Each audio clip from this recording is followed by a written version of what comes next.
All right, so chapter 17 is kind of jumping back into mechanisms a bit, but there aren't nearly as many mechanisms in this chapter, I promise. And really, this whole chapter is about conjugated pi systems.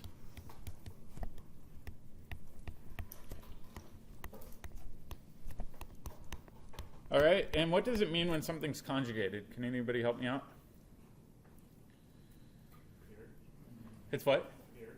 Paired? Paired to what? Conjugate. To a conjugate? I'll give you a hint. Conjugation is really just a fancy term for resonance, right? So a conjugated system is something that has a lot of resonance. So if we think about systems that might have resonance, right, they oftentimes have this framework of alternating double single bonds like this. This would be an example of a conjugated system. And this is very, very different than a system that maybe has, has a double bond on the outside. Why is this not conjugated? It has no resonance, right? If we think about the central carbon, it's sp3 hybridized. We can't do any resonance through an sp3 hybridized carbon without breaking the octet rule, right? So this would be referred to as an isolated system. And there's also other systems that have these double bonds. These are a little bit unusual, but you might actually remember it from one of our pods back in first term. It's when you have two double bonds basically right next to one another. So that central dot is indicating a carbon. What hybridization would that central carbon have? sp. These are really unique. They're not super common, and these are called cumulated. This whole chapter is focusing on conjugated systems where we have alternating double single bonds because they have very unique reactivity due to their resonance. So the big takeaway from this is conjugated systems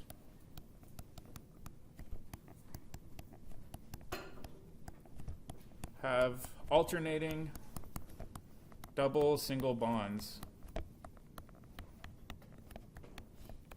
And because of this, they act really weird. So I'll show you guys an example of one of these weird systems. Let's take this aldehyde. Is this aldehyde conjugated? Yeah. I'd say so. It's got a double bond followed by a single bond followed by a double bond to an oxygen, right? So this is a conjugated system. So let's practice drawing the resonance structures for these, right? All right, so if we think about resonance structures, we know we can kick up electrons to this oxygen. That'd be one resonance structure. Shoot.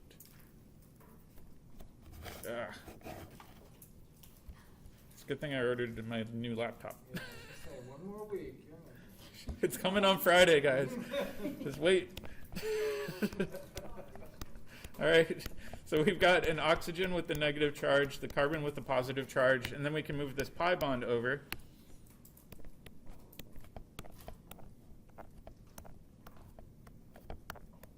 This oxygen still has a negative charge. Oh my goodness.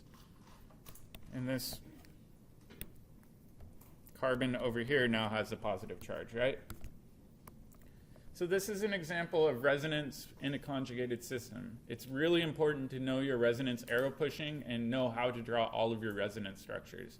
So make sure you practice that a lot in this chapter. All right, the goofy thing with this, though, is when we look at this bond to the carbonyl, it doesn't rotate freely. It has restricted rotation, meaning it can't flop around very easily in space. Why is that?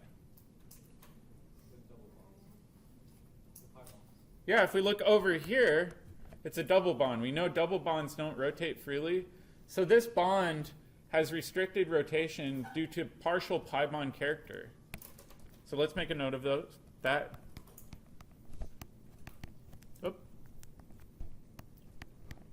This bond has restricted rotation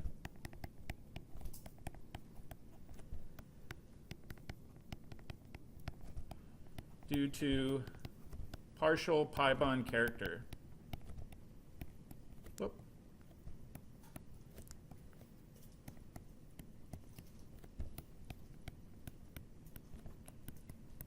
All right, so that's pretty unique to these conjugated systems is oftentimes they don't flop around as easily as you would expect because they've got a lot of resonance delocalization of pi bonds. All right, So let's take a look at this in terms of the molecular orbital picture. And what I mean by molecular orbital picture is, let's think about the orbitals and how they overlap. All right, so I'm going to draw that same molecule, but I'm going to do a slightly different artistic representation over here. So I'm going to have a carbon, carbon, carbon, carbon. I'm going to put my oxygen kind of offset a little bit, and you'll see why in a second. And then we'll have all of our hydrogens off of that last methyl group coming off here. We're going to have a hydrogen. I'm going to offset it a little bit there. Hydrogen offset there. And let's try to match things, right? So if we think about this orbital right here, does it have any p orbitals on it? What do you guys think? That last methyl group is sp3, right? All right, what about this one right here? Has to be sp2. That means it has an empty, or not an empty p orbital, but a p orbital. So I'm going to draw that p orbital in since we know it's sp2. What about this one right here? It's also sp2, right? So this one must also have a p orbital, and that makes sense because we know it's got that pi bond, right? So the pi bond is between those two empty p orbitals. What about this carbon right here? It's got to be sp2 as well. So this one must also have a p orbitals kind of sticking up and down. And then what about the oxygen? And remember that this oxygen has two assumed lone pairs. sp2, exactly. So all of these atoms in a conjugated system are adjacent sp2 atoms. And so this oxygen also has a lone pair, which makes sense because we know it has a pi bond right here. But if you think about it, all of these p orbitals are actually aligned in the same plane, which means that the delocalization can essentially occur across this top lobe and this bottom lobe of p orbitals. And because of that, like I said, even though that isn't a true carbon-carbon double bond, it has double bond-like character to allow those electrons to essentially delocalize across all of these perpendicular p orbitals that are perfectly lined up with one another. If they're offset, meaning perpendicular to one another, you don't get this conjugation, meaning you can't have resonance. It prefers to have everything lined up like that. I know that kind of is short. We're going to start next week talking about this in a lot more detail, especially going into this molecular orbital theory behind the overlapping p orbitals in these systems. So I just wanted to get us started before next week.